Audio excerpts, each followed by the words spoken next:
काम। हाँ सर, बताएं, घोसी की जनता जानना ये चाहती है कि अगर चुनाव आप जीतते हैं तो यहाँ घोसी विधानसभा में आप रहेंगे या तो फिर आजमगढ़ चले जाएंगे। नाज़रीन, उर्दू में आप लोग खैर मकदम है। यूपी असम्बली इंतखाबात की तारीख पूरी तरीके से करीब आ चुकी है। मऊ ज़िले में जो है 7 मार्च को चुनाव होने, आखिरी मरहले के चुनाव जो हैं 7 मार्च को होने पर इस वक्त हमारे सामने मौजूद हैं दारा सिंह चौहान जी, सपा से प्रत्याशी हैं। आइए देखते हैं इनका क्या मुद्दा है, किन मुद्दों पर जो है घोसी विधानसभा चुनाव लड़ रहे हैं। हाँ सर, बताएं, किन मुद्दों पर घोसी विधानसभा चुनाव लड़ रहे हैं? देखिए, भी कल ही हमारे महबूब नेता, राष्ट्रीय अध्यक्ष हमारी पार्टी के माननीय अखिलेश यादव जी आए थे। उन्होंने पूरी तफसील से हर चीज़ों पर प्रकाश डाला था कि जो पहली प्राथमिकता है कि जिस तरीके से 5 साल इस प्रदेश का किसान, नौजवान, छात्र, बुनकर लोग बेहाल और परेशान थे, जिस तरीके से बदहाली थी, समाजवादी पार्टी की सरकार बनने के बाद, माननीय अखिलेश यादव जी के मुख्यमंत्री बनने के बाद जिस तरीके से बुनकरों को उन्होंने ऐलान किया कि पूरी तरीके से 300 यूनिट बिजली तो हम माफ़ करेंगे। नेताजी के ज़माने में जो 72 रुपया फ्लैट रेट था उसको हम दोबारा लागू करके बुनकरों के जो है हम पूरी मदद करने की पूरी तैयारी में हैं। पूरी सोच उनकी है। और कल बुनकर का नहीं, जो किसान भी है उनको फ्री बिजली देने के लिए, फ्री सिंचाई देने के लिए, खाद देने के लिए और एक से लेके माने केजी से लेके पीजी तक फ्री एजुकेशन दे करके उनके बेहतरी का हम अच्छा रास्ता बनाने का काम। हाँ सर, बताएं, घोसी की जनता जानना ये चाहती है कि अगर चुनाव आप जीतते हैं तो यहाँ घोसी विधानसभा में आप रहेंगे या तो फिर आजमगढ़ चले जाएंगे। मैं 25 साल से, तुमको शायद न पता हो, मैं 25 साल से यहाँ पर हूँ। मैं पार्लियामेंट में था, उसके राज्यसभा में था, मैं कोई लोकसभा में नहीं था।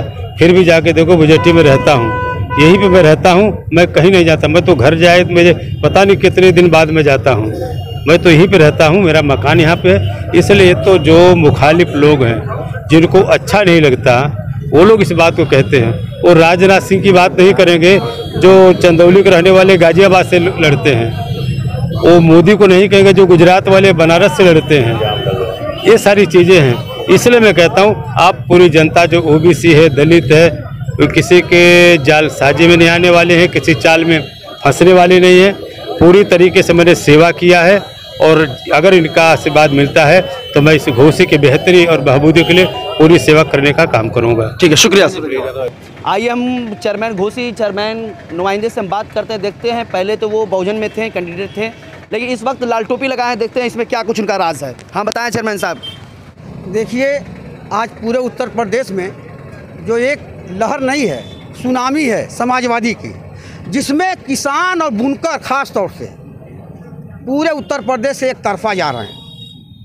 वैसे तो हमको बहन जी ने बुलाया था, टिकट दे रही थी, लेकिन बहन जी से मैंने कहा कि बहन जी देखिए, इस समय समाजवादी पार्टी की सुनामी है और हम अपने विधानसभा में जा करके बेइज्जत नहीं होना चाहिए। त्रिकोणी लड़ाई है जी? नहीं, बिल्कुल एक तरफा लड़ाई चल रही है। दारा सिंह चौहान भारी मतों से विजयी होने जा रहे हैं।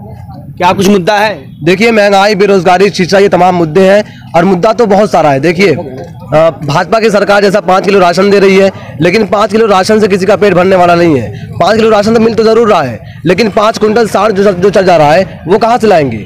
हम देखिए 2017 में जब सपा की सरकार थी तो अखिलेश यादव के शासनकाल में 2017 में जो पेट्रोल था वो 65 रुपये था, लेकिन जब से भाजपा की सरकार आई है पेट्रोल पहुंच चुका है 100 प्लस हो चुका है। वहीं मैं देख रहा हूँ कि गैस का बाटला जो सपा सरकार में 300 या 400 था वो अब 100 प्लस चल रहा है। और वहीं पेट्रोल और इन तमाम मुद्दे, महंगाई है, बेरोजगारी है, शिक्षा है। और देखिए 300 यूनिट बिजली अखिलेश जी ने कहा है और बुनकरों के लिए, खास बुनकरों के लिए अखिलेश जी ने कल आए थे कोबागंज के अंदर और उन्होंने बुनकरों के लिए एक आवाज़ उठाई है।